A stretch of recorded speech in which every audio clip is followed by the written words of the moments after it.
Salut tout le monde, j'espère que vous allez bien. Aujourd'hui on se retrouve pour la décatalysation de ma E36.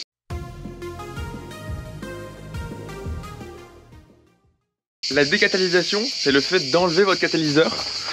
Le truc qui est là, ça porte aussi le nom de Tube Afrique, Décata. Pour faire un petit point avant, voilà, j'ai mes ITB qui font rentrer plus d'air. Même si j'ai des problèmes pour, toujours des problèmes pour alimenter les ITB en air frais. Ce qui bride vraiment les moteurs sur beaucoup de moteurs quand même. Donc là vous avez un catalyseur, là tout là. Et en fait là-dedans il y a plein de morceaux de catalyseur, des petites fines alvéoles. Et donc le but de ce principe là c'est en fait c'est de pas avoir la voiture bridée. Parce que déjà d'origine, le cata ça bloque, avec une admission d'origine. Donc avec mes ITB, il y a de grandes chances aussi que ça bride parce que du coup c'est la dernière sur les flux de gaz du moteur. C'est vraiment une partie qui bloque bien. Alors je rappelle deux choses déjà. Encore deux choses.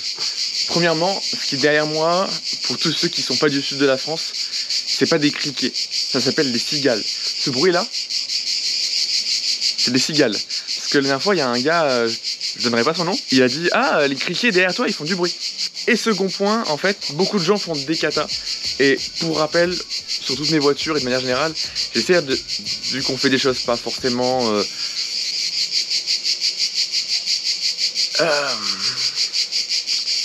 moi, ce qui m'intéresse vraiment dans ce projet-là, et dans ce qu'on va faire aujourd'hui, c'est vraiment optimiser mes flux de gaz.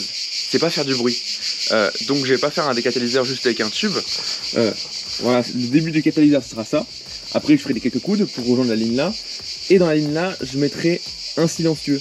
Donc tout ça c'est du 63 mm. Hein. Donc voilà, le but c'est vraiment de optimiser les flux et pas de faire du bruit. Le but c'est de faire moins de bruit. Et comme vous pouvez voir en fait, même quand je parle dedans, déjà ça sent quand même pas mal les bruits aigus en fait. Hein. Parce que là je fais des bruits beaucoup plus aigus, alors là je fais des bruits beaucoup moins aigus.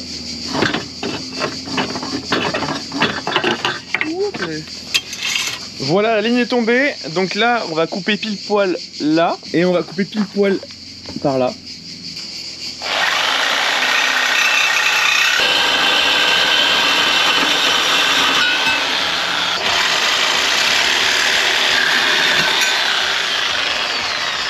Voilà, là on voit ce truc là, c'est un espèce d'entonnoir inversé.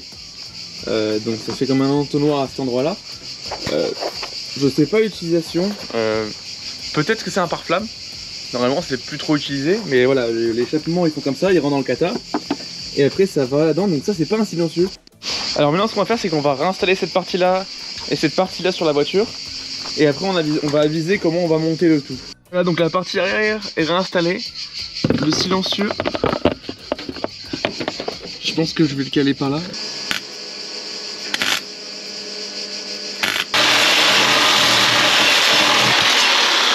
Voilà, il s'emmochonne dedans. Ça, c'est quand même une grande facilité d'avoir pris du 63 sur un tube d'origine qui est en 60.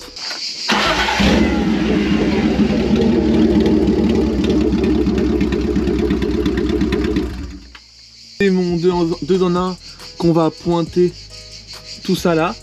Alors juste pour info, on a découvert que cette ligne là, elle est plus longue que celle-ci.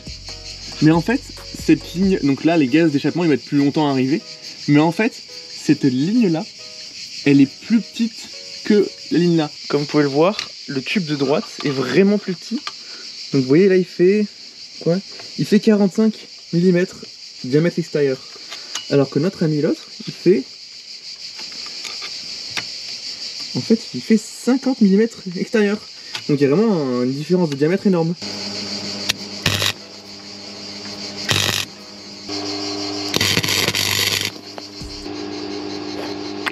Oups, j'ai un peu abîmé ma lentille. Faudrait que j'en rachète une. Ça a fondu dans la caméra.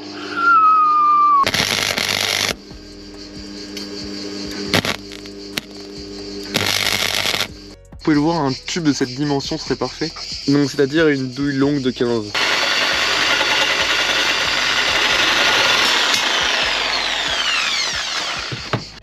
J'avance, j'ai soudé ça. Ça s'emmanchonne là-dedans, si ça veut bien. Ça ressemble à ça. Donc là, il reste vraiment plus grand chose. Donc là j'ai remis quelques petits coups.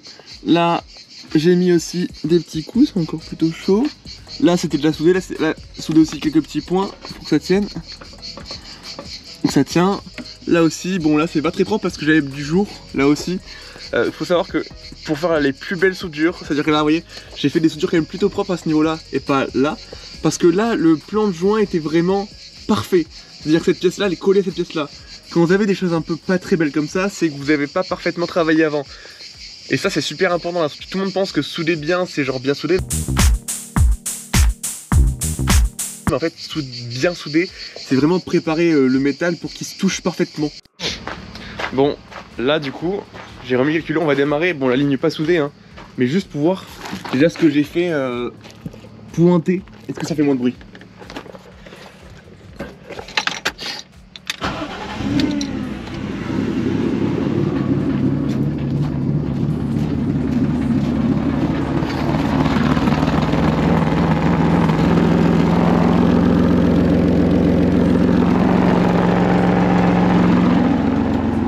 En fait, il y a beaucoup trop de fuite pour que c'est un... C'est moins fort, mais il y a trop de fuite pour que c'est un ressenti. Bon, voilà, la ligne est sortie, donc là, bon, peut-être que je mettrai un coup de marteau parce qu'il y a un plat qui se fait, donc on va essayer de récupérer en mettant un coup de marteau. Donc voilà, on va souder tout ça de manière étanche. Et après, on testera pour voir ce que ça donne.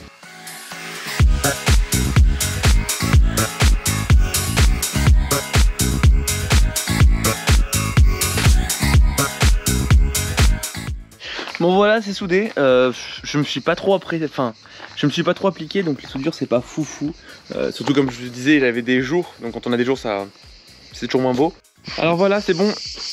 J'ai fait le trou, c'est posé.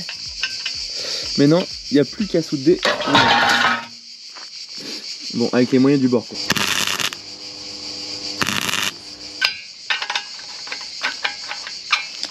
Nickel, comme à l'origine. Oh là là. On va réinstaller ça. Je vais lisser correctement. Pas là-bas.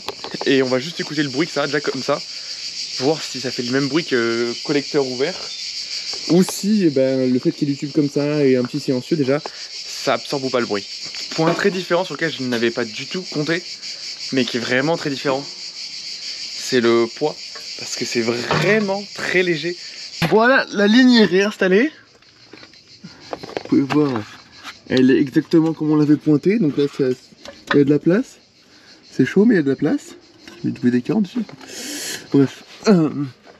Là, elle passe là, elle est fixée avec sa nouvelle vis, donc c'est vraiment bien fixé. On s'en rend compte quand on la met, la ligne, c'est vraiment tout le poids il vient de là en fait. L'heure de la vérité a sonné. On va voir juste comme ça avec ce silencieux, à savoir que même le silencieux là, peut-être qu'il risque d'être fort. Parce que l'autre silencieux, ça reste quand même un silencieux tube aussi, donc... Alors, voyons voir.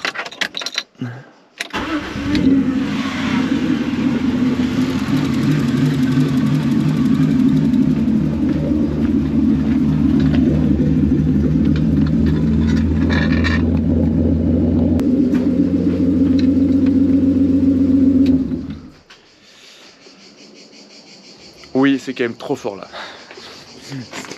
Bon, heureusement, il y a quand même un tube, un silencieux arrière. Enfin, silencieux, dans les grandes lignes.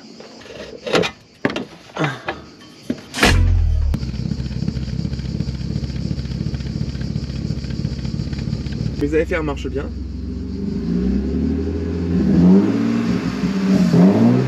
C'est pas mal, on va rouler comme ça après. Donc je vais tout finir de remonter. Et si le silencieux est vraiment trop bruyant, on trouvera une solution, mais... C'est bruyant. Mais c'est bruyant, mais c'est pas abusé. Là comme ça va le bruit. Ouais. Attends, t'as pas encore accéléré. Après ça veut rien dire. Je t'évite de me défoncer ma voiture. Ah bah ça va. Et le chat en même temps. Le chat. Voilà.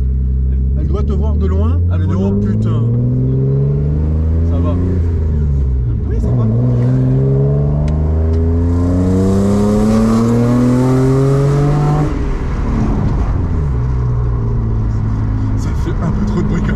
Ça va, oui, mais t'as passé l'accélère comme un con aussi. On n'entend plus les ITV. Quand t'entends plus les ITV, c'est quand même que ça fait... les deux, moi, ça fait un écho entre devant et derrière. Ouais, t'as raison. Ouais. Cylindre. Je teste un truc.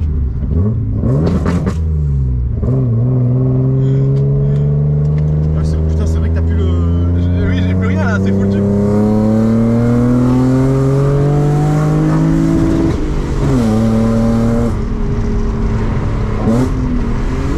On a vraiment le bruit du 4 cylindres, du 6 cylindres là.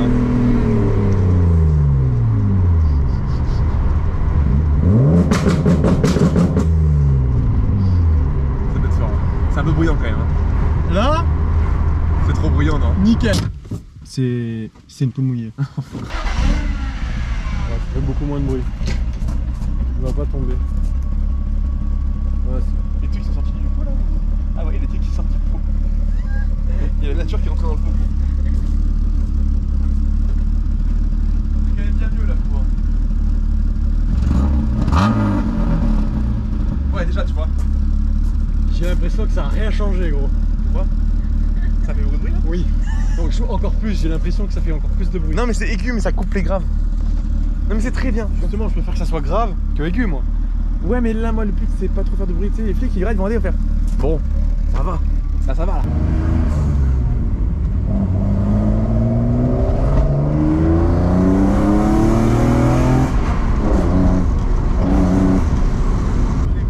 Ça commence à être pas mal, hein.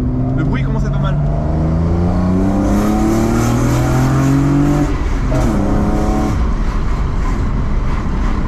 Je sens clairement une différence, hein. Clairement. On est pas mal, hein. Là, l'avantage quand même avec le silencieux d'origine, c'est que la voiture elle fait pas trop de bruit. Et moi je peux conduire de manière. Vous voyez là on est à 110. C'est grave confort. Ouais. Quand je mets le pied dedans, mais bon c'est plus les ITB. Derrière ça commence à faire du bruit quand même maintenant. Mais ça va. Ça va. De manière générale c'est pas trop choquant.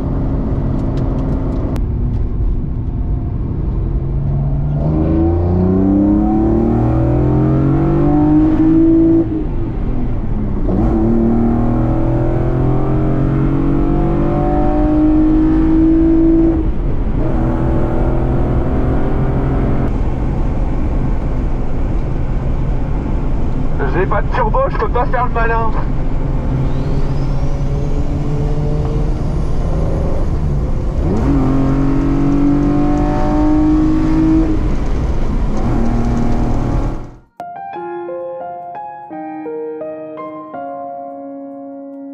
Amélioration c'est plus franc et surtout c'est dans les tours, enfin c'est plus linéaire encore, mais on sent que ça marche mieux. Monter la pression de 0,1 ou 0,2 bar sur une turbo, c'est plus puissant que faire un décata quoi.